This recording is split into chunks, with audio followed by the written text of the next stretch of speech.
you are tremendously struggling with making smooth chord changes on the guitar and it's so demotivating to the point that you almost want to quit playing, then this is going to be the best video you have ever watched. Because today I'll show you 8 practical ways to fix those slow chord changes forever. But I will warn you, this only works if you implement every single tip that I'll give you in this video. So make sure to follow along and not skip ahead. So the first way to fix those slow chord changes forever is to use anchor fingers. Because the reason your chord changes are like slow and out of rhythm is because you're doing a full reset every time, and that is not needed. So in this example, I'm switching every other finger except this ring finger over here. So I don't need to do this, take off my fingers, and then go to D. And here's a super practical exercise to practice this technique in the best way possible. Choose 2 chords that have corresponding fingers. So for example, A minor and C major.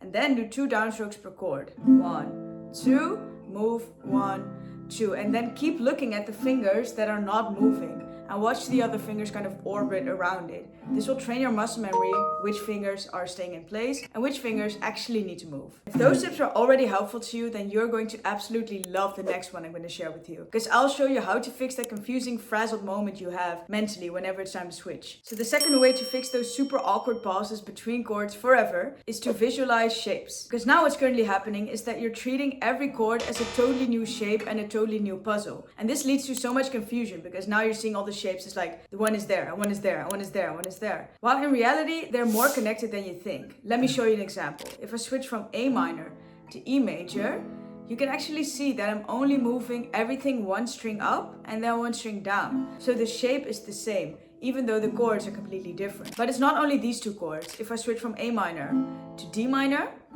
I'm removing all the fingers and replacing them again. But still you can see that the shapes are very similar to one another.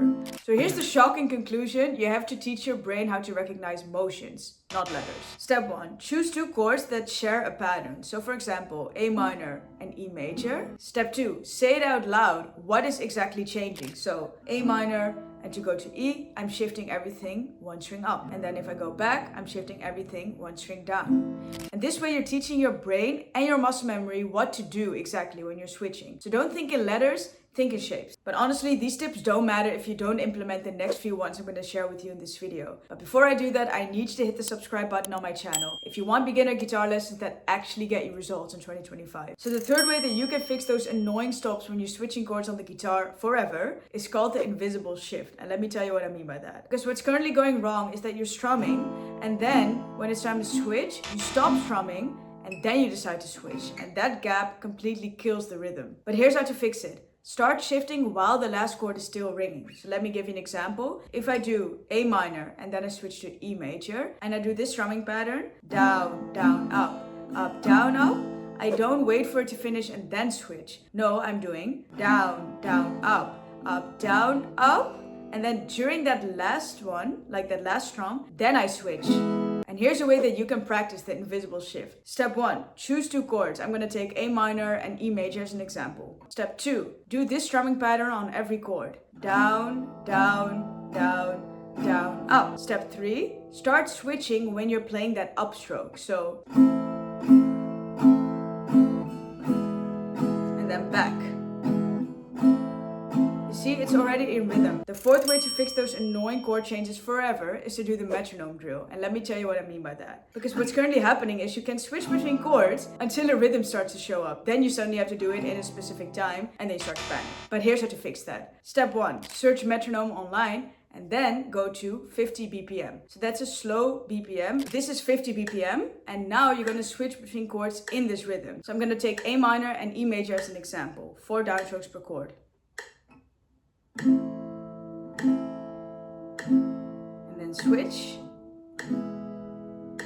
And if this goes well, you can bump it up to 60 BPM. I'll put some combos on the screen right now that you can try with the metronome as well. The fifth way to ensure smooth chord changes on the guitar forever is to focus on micro movements. Because now what's currently happening when you're switching chords on the guitar is that you're trying to move all your fingers at once. But your brain has not learned that choreography yet. When you do a dance routine, you have to do some steps and then it all adds up to the big dance, right? So you have to teach your brain how to do those micro steps that all add up to the big chord change, to the big dance. But here's how you can do that. If you switch from A to D, Try to not move everything all at once. That is something that will happen when everything is successfully ingrained into your muscle memory. Instead, try to place every finger one by one. So when you place A minor, you're gonna do middle finger, 2nd fret D string, ring finger, 2nd fret G string, and then your pinky on the 2nd fret of the B string. And then when it's time to switch, you're gonna lay them down one by one as well. So index finger, 2nd fret D, ring finger, 3rd fret B, and then your middle finger on the 2nd fret of the high E string. This is how you can successfully practice these micro movements. Technique number 6 to ensure smooth chord changes forever is to keep the right hand moving. And let me tell you what I mean by that. Because now what's currently happening, when it's time to switch, you suddenly freeze over here. And then nothing is happening anymore and it completely kills your rhythm. The way to solve this problem is to train your strumming hand to the beat. You have to keep your right hand moving no matter what. But here's how you can fix that with this very practical exercise. So step 1, choose 2 chords or a loop that you feel comfortable switching between. So I'm going to choose like A minor and E major as an example again. Step 2 is to make sure that you're continuously strumming down, up, down, up. It doesn't actually matter if your chords are fretting correctly, it's really to train your strumming hand. And it really helps to look at your strumming hand. Because here's the deal, the guitar consists of 2 parts. In essence, you know, you're doing 2 different motions. You're switching here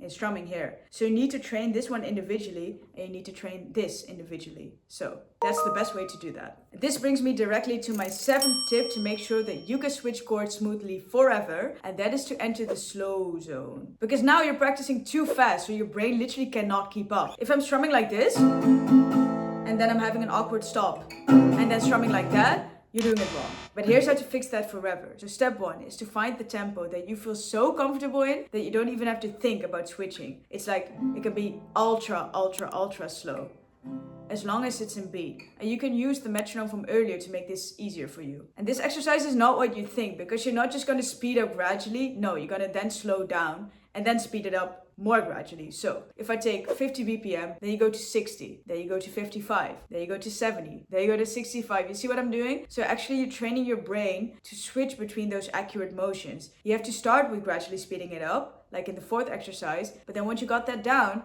then you can do this upgraded motion to really find your slow zone. Guys, we have arrived at the 8th and final tip that I'll give you to fix those slow chord changes forever, and that is to practice endurance reps. Because now what's currently happening is that your hand is undertrained. So that means that if you switch between chords, your hand literally starts to freeze and cramp up. But let me show you how to fix that, and it's not what you think. You have to build up chord stamina. It's like going to the gym, then for your hand. And this is a very good practical exercise to do this efficiently. So step 1, choose 2 chords that you hate switching between. For example, C and G major are terrible ones to switch between, honestly. Step 2, look at your hand. Step 3, do chord changes relentlessly, implementing every single technique that I've given you before in this video. You keep looking at your hand. If 1 minute is too long, you can just do 30 seconds and then slowly build your way up. Guys, if you have made it to this part of the video, I am so proud of you. Because I'm sure you're already better with switching between chords than when you started this video. But if you want to stick around and keep the momentum up, watch the playlist on screen so we can learn more together. I'll see you there.